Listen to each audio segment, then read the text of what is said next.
साथियों, India ground report से मैं आरती श्रीवास्तव आज एक बार फिर से लेकर आ गई हूँ आज का प्रेरक प्रसंग, दिन की एक सकारात्मक शुरुआत।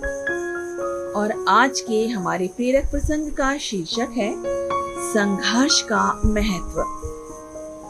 एक बार एक किसान परमात्मा से यानी कि भगवान जी से बड़ा ही नाराज हो गया। कभी बाढ़ आ जाए, कभी सूखा पड़ जाए, कभी धूप बहुत तेज हो जाए और कभी ओले पड़ जाएं। हर बार कुछ न कुछ कारण से उसकी फसल थोड़ी खराब हो जाती थी। एक दिन बड़ा ही तंग आकर, बहुत परेशान होकर उसने परमात्मा से कहा, देखिए प्रभु, आप परमात्मा हैं, लेकिन लगता है आपको खेती बाड़ी की ज्यादा जानकारी नहीं है। बस एक प्रार्थना है कि एक साल मुझे मौका दीजिए, जैसा मैं चाहूँ वैसा ही मौसम हो। फिर आप देखना मैं कैसे अन्न के भंडार भर दूंगा। परमात्मा मुस्कुराए और उससे बोले, ठीक है भाई, जैसा तुम कहोगे वैसा ही मौसम दूंगा। मैं इसमें कोई दखलंदाजी बिल्कुल नहीं करूंगा। अब तो किसान ने गेहूं की फसल बोई। जब धूप चाही तब धूप मिली, जब पानी चाहा तब पानी मिला। तेज धूप, ओले, बाढ़, आंधी तो उसने आने ही नहीं दिए। समय के साथ फसल बढ़ी और किसान की खुशी भी, क्योंकि ऐसी फसल तो आज तक नहीं हुई थी। किसान ने मन ही मन सोचा, अब पता चलेगा परमात्मा को कि फसल कैसे करते हैं। बेकार ही इतने बरस हम किसानों को परेशान करते रहे। फसल काटने का समय भी आ गया।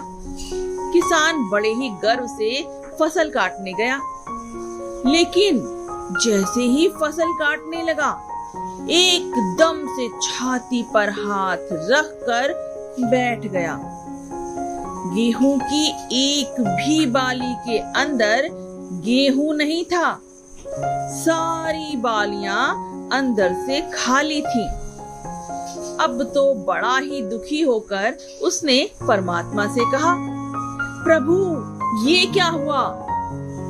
तब परमात्मा बोले, ये तो होना ही था। तुमने पौधों को संघर्ष का जरा सा भी मौका नहीं दिया।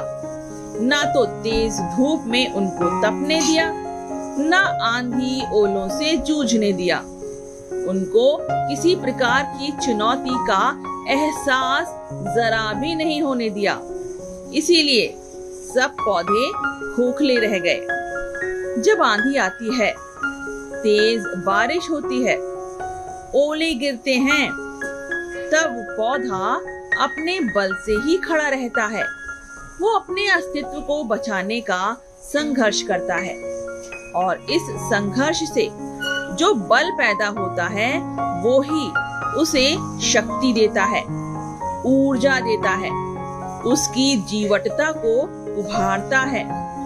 सोने को भी कुंदन बनने के लिए आग में तपने, हथौड़े से पिटने, गलने जैसी चुनौतियों से गुजरना पड़ता है, तभी उसकी स्वर्णिम आभा उभरती है, उसे अनमोल बनाती है। इसी तरह जिंदगी में भी अगर संघर्ष ही ना हो, चुनौतियां ही ना हो, तो आदमी खोखला ही रह जाता है। उसके अंदर कोई गुण आ ही नहीं पाते। ये चुनौतियां ही हैं जो आदमी रूपी तलवार को धार देती हैं, उसे सशक्त और प्रखर बनाती हैं। अगर प्रतिभाशाली बनना है तो चुनौतियों को स्वीकार करना ही होगा, अन्यथा हम खोखले ही रह जाएंगे। अगर जिंदगी में प्रखर बनना है, प्रतिभाशाली बनना है, तो संघर्ष और चुनौतियों का सामना तो करना ही पड़ेगा। अब समझ में आया? किसान बोला, जी प्रभु, अब मैं अच्छी तरह से समझ चुका हूँ।